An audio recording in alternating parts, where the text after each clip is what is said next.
បន្ទាន់ខ្មែរនាំគ្នាសាទរធ្វើការប្តឹងនឹងបញ្ចុះបញ្ចូលទៅ UN រហូតបានលទ្ធផល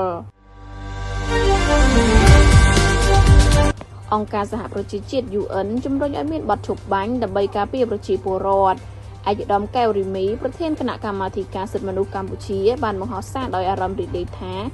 នៅទីបំផុតការិយាល័យឧត្តមស្នងការសិទ្ធិមនុស្សនៃអង្គការសហប្រជាជាតិបានទទួលយកបញ្ហានេះនិងចេញសេចក្តីថ្លែងការណ៍ជាផ្លូវការខណៈដែលសារព័ត៌មានកម្ពុជារាយការណ៍ថា UN ជំរុញឲ្យមានបទឈប់បាញ់និងការពារប្រជាពលរដ្ឋជាបន្ទាន់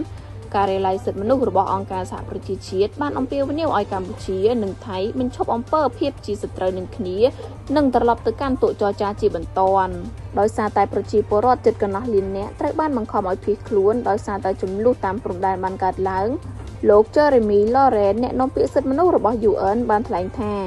មានការរាយការណ៍មកថានៅតំបន់ជុំវិញភូមិជាច្រើននិងទីតាំងវប្បធម៌កំពុងត្រូវបានវាយប្រហារដោយយន្តហោះចម្បាំងដ្រូននិងកាំភ្លើងធំស្ថិតក្រោមការប្រយុទ្ធយ៉ាងស្វិតស្វាញរវាងភាគីទាំងពីរ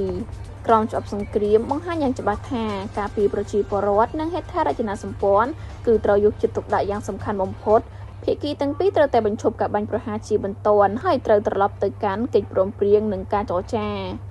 មិនដឹងថារាជរដ្ឋាភិបាលថៃបានត្រៀមវិធីដោះស្រាយចំពោះបញ្ហានេះរួចហើយឬនៅ